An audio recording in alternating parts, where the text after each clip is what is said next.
Good afternoon and welcome everyone to Sweat the Small Stuff webinar.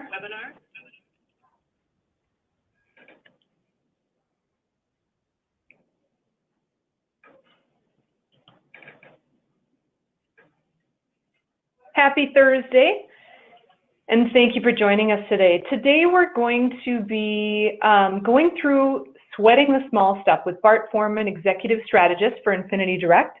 And I'm Jenny Lassi, the Digital Marketing Strategist for Infinity Direct. And just a few administrative notes. Bathrooms are to your left. We have a chat box so you can use throughout the session. If you have any questions in context with any of the slides, feel free to put those in the chat pod. We'll also ask for your feedback after the session in a follow-up email to a survey. This session is being recorded and all lines will be muted during the presentation. So who are we? Infinity Direct is a modern direct marketing agency that develops and executes client-specific marketing initiatives for government agencies, commercial clients, and nonprofit organizations. We do have a GSA schedule, and our information is in the slide. Feel free to peruse that if you need to contact us with any information or questions regarding government contracts. And what do we do? So Infinity Direct, well, we do a lot of things. It's a loaded question, but we use data to get to the root core of your marketing issue. We transform that data into an action-oriented roadmap and plan, and we develop creative to inspire positive end-user actions. We deploy the right assets to deliver the right message to the right audience through the right channel in digital, print, and video. And how do we do it? Well, many ways. We pay attention to the small stuff. The devil's in the details and in the minutia. So, all right. And on that note, I am going to turn this over to our executive strategist, Bart Foreman. Bart Foreman, take it away. Thank you. There are a lot of ways. There are a lot of opportunities to miss the small stuff. And the easiest way to start is by looking at this little chart that we have here, this little journey map that we produced for one of our clients. And you can see the ups and downs. There are a lot of moving parts when we talk about the journeys. There are a lot of moving parts when we try to execute modern direct marketing strategies. It's complex. But there's one overriding point that I want to make here, and Jenny said it, and I want to reinforce it. The number one metric that we feel so important about is delivering the right messages to the right audiences, to the right channels at the right time for each of those audiences. You'll notice those are plural words: messages, audiences, channels. And that's because, as you can see from the journey map, people are on different parts of their journey. If we can understand what that is and dig through the small stuff to know that the data is giving us the right information, multiple messages to the right audiences, to the right channels at the right time is a powerful, powerful strategy. But it all starts by taking care of the small stuff, because it's the small stuff that's so important. You're probably sitting here saying, why sweat it? You know, why am I listening to this webinar? Small stuff is small, it's not important. But I want to remind you about the law of unintended consequences, because even in your best case scenarios, an action can produce both desired results and unplanned benefits, and that's good for you and good for your brand. And we say hooray. But there's the worst case scenario. For every up, there's a down, it seems like.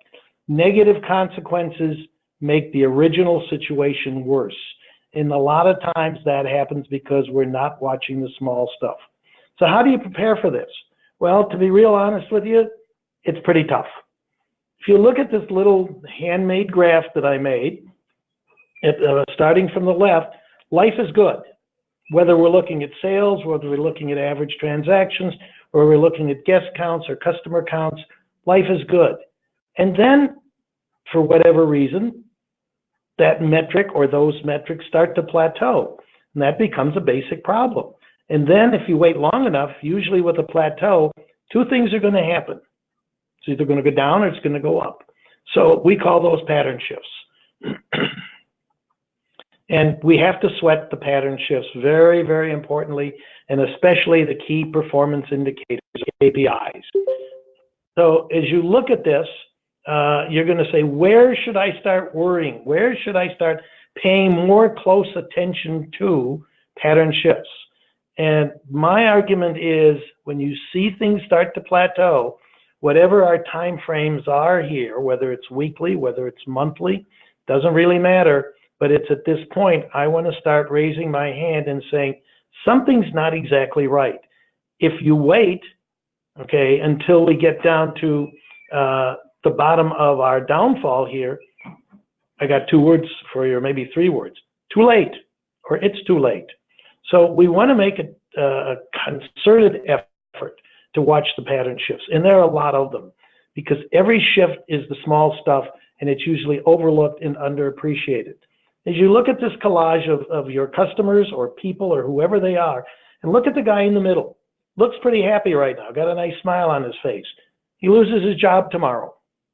That's a major pattern shift for him. And because he's one of your best customers, whatever you're selling, it's going to become an issue for you.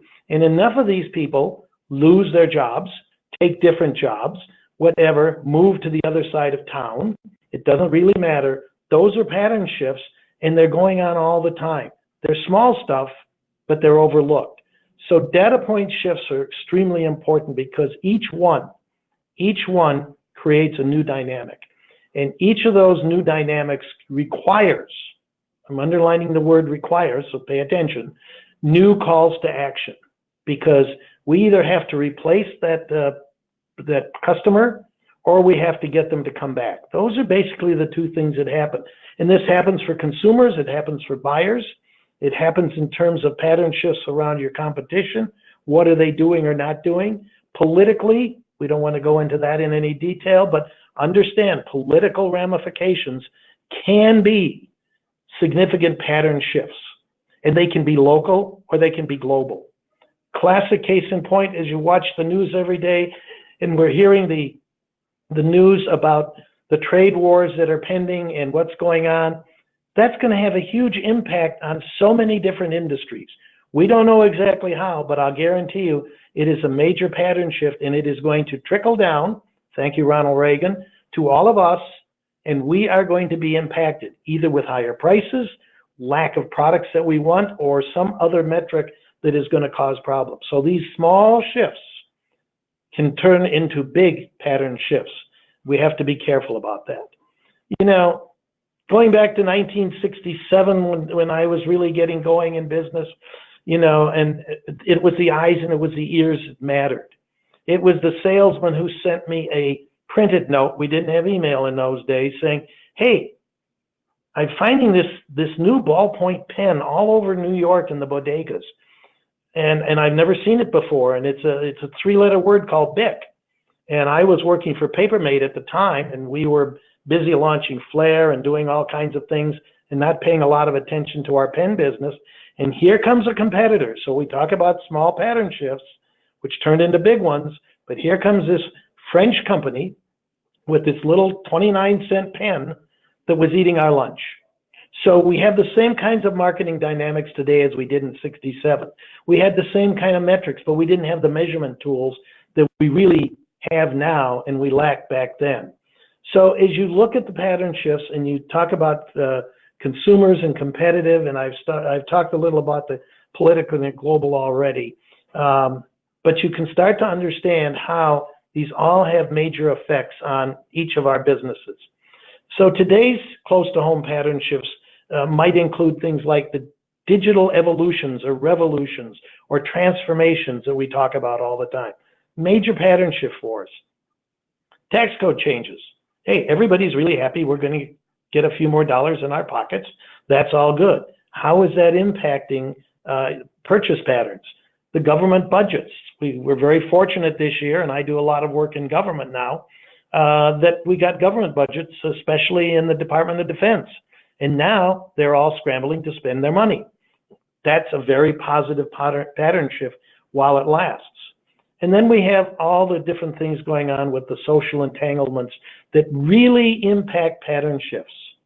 And all I can say is we have to pay attention to them all the time, because we are in a new era of politics. We're in a new era of global interactions. We read about them, we hear about them every day, whether it's digital or print, doesn't matter. So close to home pattern shifts are very important, need to be watched because it's the small stuff. And we absolutely cannot rely on business as usual as a good business practice anymore, because business as usual is inertia. And inertia dampens the focus on the small stuff that's all around us. And again, when you're living in a world of inertia, it's easy to overlook. So part of this webinar and part of our call to action to all of you is to think about how you can change the status quo for your business. You probably can't change the status quo for your marketplace. You certainly can't change your status quo for your competition, but you might make life a little more difficult for them, a la blue ocean strategy. But think about this. Your competition is constantly changing and shifting, just like your customers are changing. Ever since 2008 and the beginning of the Great Recession, consumer buying patterns have changed significantly. And even though we're seeing good things with the economy now, the consumers still are changing. They haven't moved as fast as a lot of us in marketing would like. Your vendors are changing. You've got to watch who's predicting what. I'm going to wager that every one of you is getting multiple emails every day, especially if you're in LinkedIn groups, about all the thought leadership that's going on out there. And you've got to say, who's predicting what? And in the process of putting this all together, create a new paradigm for your business and your brands. As we keep talking about the small stuff to sweat, we've got to think about your brand strategy. And you've got to ask, is it aligned with the changes that are going on in your marketplace? Because they truly are evolving. So brand strategy becomes critical. It becomes critical that you start paying so close attention to every number because it means something. I just wrote a new insight to go out on Monday, and the title of it is called FORE, F-O-R-E, like in golf. The reason I quit playing golf a long time ago is because I was petrified every time I would hear some golfer on the next fairway yell FORE, because I was convinced that ball, that rogue ball, was heading straight for me. And I didn't like that feeling. And I think we have to watch the data because there's a lot of rogue numbers going on, and we have to understand what everything means. The same is true for creative. Creative, you got to sweat the small stuff because every word is important. Every delivery is important. And Jenny's going to talk about delivery in a few minutes. I'm not going to get ahead of myself there, but I just like to say getting there is half the fun, because if you don't get there, it's no fun. And you have to start sweating the small stuff by listening to first your customers, but don't forget employers, employees, competitors. Listen to your competitors. What are they saying? Follow them on LinkedIn. Okay, do something, but understand where they're moving as fast as you possibly can. Ask your customers about your competitors, if they're selling it or whatever, to understand, are they bringing somebody out, or you're going to have a big pen facing you someday. And above all, don't forget your data. I can't say data enough, because data is our foundation at Infinity Direct, and everything we do is based on data-driven decisions. So KPIs, or key performance indicators, are both great assets and great weaknesses. Okay, you've all got dashboards. I'm going to guarantee that every business person out there has got some kind of a dashboard measuring your business. Now, 2 points that I'll make here. Half of the marketing teams don't pay attention to them. Most marketing teams, rather than focusing on data, will focus on the creative and the graphics, because that's the cool stuff. Okay, so we've got to be careful. And then the other half track and measure the wrong things. And I've seen this so many times with so many different clients that you almost want to cry at some point. So you can miss the small stuff, and when you do, it begins to erode your business. And I want to emphasize that idea of eroding your business. It doesn't happen instantly. There are always telltale signs that something is changing. Our job as good marketers is to identify those changes earlier rather than later. let me give you 3 KPIs to think about. Of course, data. Have I said data enough, Jenny? It's a matter of trust. And if you don't believe your data, and this is me talking, but this is the way I ran businesses for 30 plus years. If you don't believe the data that you're getting, stop. Don't keep taking data you don't believe in, because trust is so important. I call it a test of reasonableness. Okay, and if it fails for any reason, stop. If someone you hands a report of your current business and you look at it and you say, something doesn't look right, don't accept it and move on. That is probably the worst business decision you'll ever make. So the small stuff is going to destroy your marketing campaign. And a lot of small stuff is hidden in the data. So you've got to understand what the sources are. You've got to test their accuracy and understand if the data is right for the situation. This is a very important point. Is the data right for your situation? So just don't accept it, and don't be afraid to say, go back to the drawing board, start over, I don't believe you. I get in a lot of trouble for that, but I say it anyway because I believe it from the bottom of my heart. The best word you can use, the best word in the English language, is to ask why. Why? Ask it early and ask it often, because there's data everywhere. We live in the age of big data. Hey, look at all this data we got. That can be a disaster too. At the same time, don't be so data myopic that you start with a big picture and you stop. You need to keep drilling down, finding out what really is right and works, and then take off your data blinders, because truly there's seldom one solution that is right from a data standpoint. And you just have to use those tests of reasonableness to understand it better. The second KPI is content. And you won't probably find a dashboard that measures the quality of your content. You may find a lot of other metrics, but content isn't going to be one of them.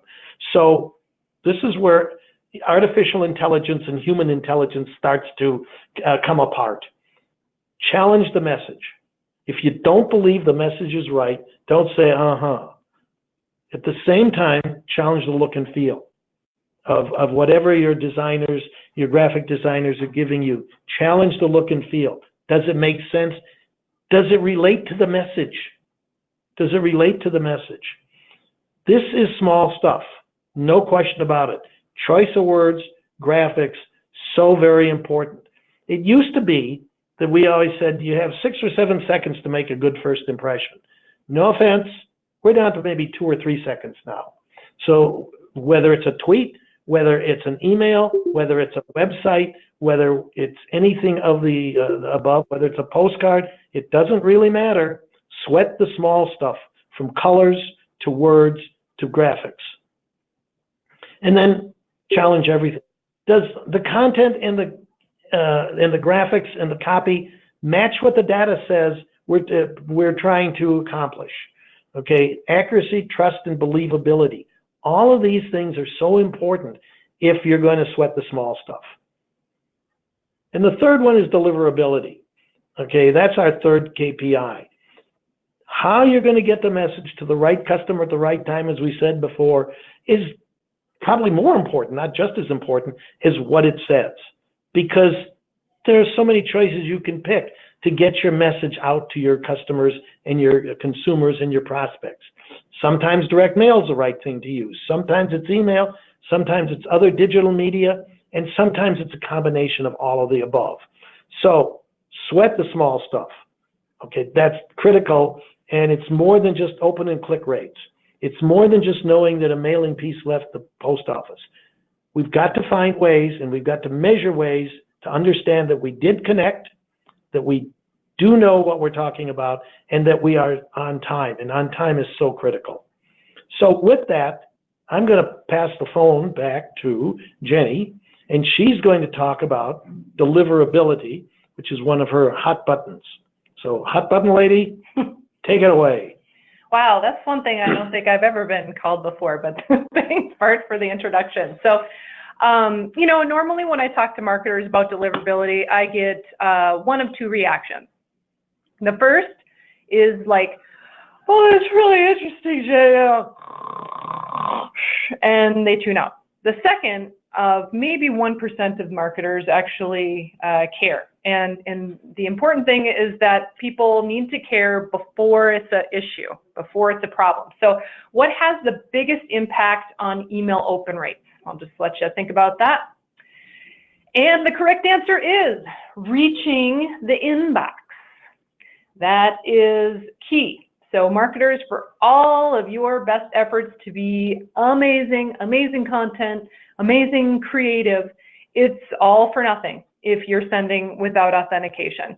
And so that is the foundation of your house, authentication. And you may or may not know what that is if you've never been tasked with starting out on your email service provider or your marketing automation platform as far as configuring your account correctly. But if you've been sending from the same system for quite some time, authentication technologies have changed a lot. So just ask your email service provider or marketing automation provider to see if you're taking advantage of all the authentication technologies available. Okay.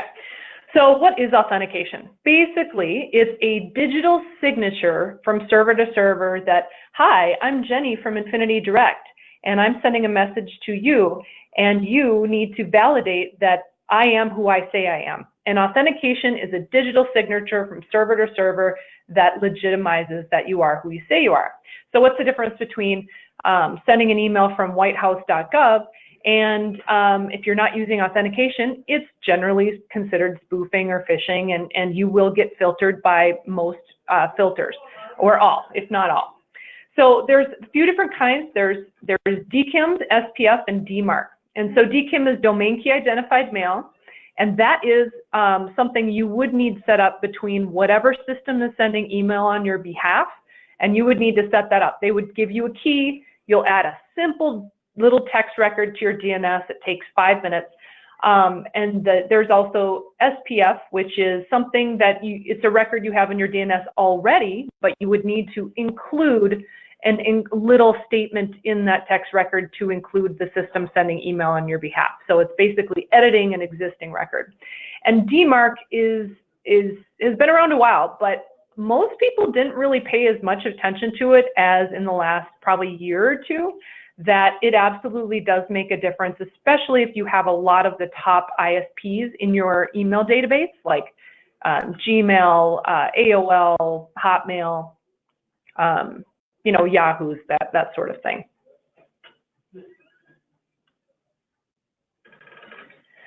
Okay, so how would you know? How would you know if you're not reaching an inbox, right? There's very little that you can tell from like Litmus Analytics and some other diagnostic tools, like, are you reaching an inbox, right? It might tell you using some spam scoring software that, hey, you have 1 point because you have a lot of graphics and maybe you want to edit the amount of graphics out, but it's going to tell you what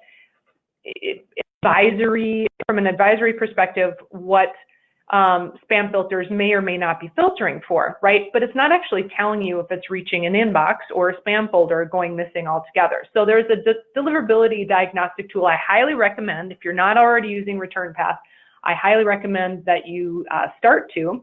And there's an inbox placement report that shows you where your emails are routing. So you're actually sending to a seed list, and you can send an email to the seed list, just the seed list, and it's going to give you this report where it's going to show you if your emails are getting routed to the inboxes or spam folders or going missing.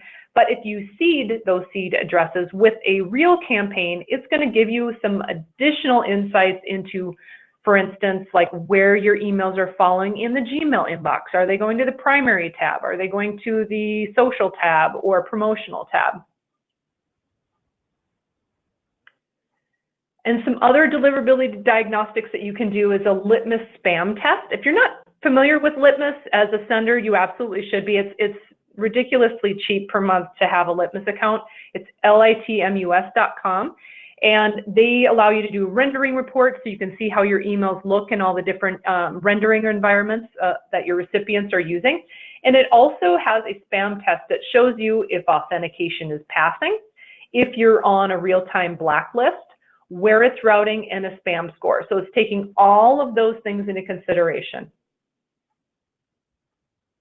Okay, and like I said before, The devil is truly in the details, and there's some things in general that you should not do. Unless it's a transactional email from your e-commerce system, do not reply at whatever your domain is .com. It's really impersonal, and it's a huge turnoff, especially when you're talking about your marketing communications.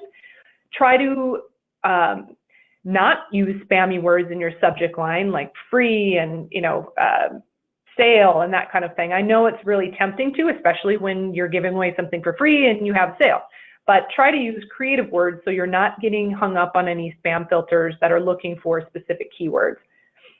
Aggressive frequency by default. So sending too many emails. If you're sending an email to someone every day, please make sure that frequency is okay with them, and asking them, is it okay? Especially on an email preference center, if you allow a frequency option on there, I'm sure you'll find most people don't want to receive an email every single day, let alone 2. If you're sending 2 emails per day, some of the things I sign up for, I get 2 emails per day, and I've mentally opted out like before they even started sending them to me. So just don't do that. Any list acquisition email, there is a smart way to acquire a list and send an email to it. But for right now, with GDPR and some of the other PII compliance issues, we don't recommend acquiring a list to send an email to, because it doesn't perform well and it's quite expensive to do. But if you want to do that, there are correct ways to do that, and you can look at our blog for that. Graphic only emails, bad choice. You need to make sure that there's text in there people can read. And also, if you're not sending responsive emails by now, come here, give me your hand. I'm gonna slap it a little bit, because it's 2018. It's time to be 100% responsive. So, all right. We're okay. Back to me. Oh, goody. We need to wrap this up because it's almost 30 minutes into the mission here. And again, just to reiterate, the small stuff can make or break every campaign. When we're talking about DKIM and SPFs and all this stuff that Jenny was talking about, you can't get much smaller than that. Nope. But it's so very important that we do pay attention to these things. So don't do it alone. Okay, use marketing partners, third parties, to identify what the small stuff is, and encourage dialogue among your own team and among your agencies and other third parties that you may bring in, and ask the tough questions, and tell them to ask the tough questions to you too. Marketing partners do understand this. I think Jenny just made the case very strongly for the work she's doing here at Infinity Direct. The small stuff is full of frailties within the data. Okay, it's how we make content resonate with diverse audiences, and how we're going to execute the deliverability Jenny talked about, the responsive tracking, and something she didn't make reference of, but the remarketing. Today we have the tools to do it. Okay, today we have the opportunities to really make things happen the proper way. So in closing, small stuff is going to turn into big stuff. You have to challenge everything. You have to marshal the right resources, both internally and externally. You have to ask a lot of questions. As I said earlier, don't be afraid to ask questions. If you don't believe it, say so. Listen to what people are telling you. Learn from it, and most importantly, go forth and execute. So again, the small stuff turns into big stuff. Pay attention to everything and execute. And with that, I just want to make a point. If you like this webinar and you're still awake, our next one is going to be August 2nd. We're doing these in a hurry because summer is going to get by us, and this is our summer webinar series. So the next one's about Me First Marketing. It is really a unique concept that we all think about and never talk about. Me first. You said it when you were a little kid trying to get in line. You're saying it now as a marketer. So be sure and attend this webinar. And again, don't be shy. Jenny said, hopefully you've done some chat responses. We'll look and see. Feel free to give us a call later on. Our numbers are here. They're almost the same, but not quite. And lunch is over now. So for those of you who are on the West Coast, lunch is about over. So now go out and find some small stuff and do some things to make things happen so small stuff doesn't come back and haunt you later. Jenny? Haunting. Yes, that is a great word for it. So let me check the chat pod here. Okay. All right. Can you put too much emphasis on personalization, segmentation, and targeting at the expense of keeping it simple?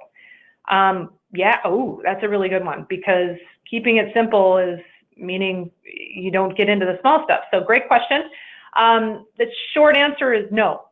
Keeping it simple means personalization, segmentation, and targeting, but I think keeping it simple is to let the tools you have assist in making sure your message uses personalization and segmenting your audience. It's not a manual work endeavor. It's a set it and forget it. So what do you think, Bart? I agree with you completely on that. I just cannot overemphasize segmentation, targeting, and getting the right, I have to say it again, getting the right message to the right audience at the right time through the right channels. Let me look at it a different way, okay? Technology's given us a lot of new tools, but we have to master those tools. We have to master them very carefully. So the short answer is I completely agree with Jenny. All right. Anything else? Nope, I think that's it in the short, and that was short chat. So, but if you have any other questions that you think of after this webinar, please feel free to give us a call or shoot us an email, go to our website, look at our contact us form, and we'll be happy to continue the conversation. You got it. We'll see you August 2nd. Thank you all. Thank you.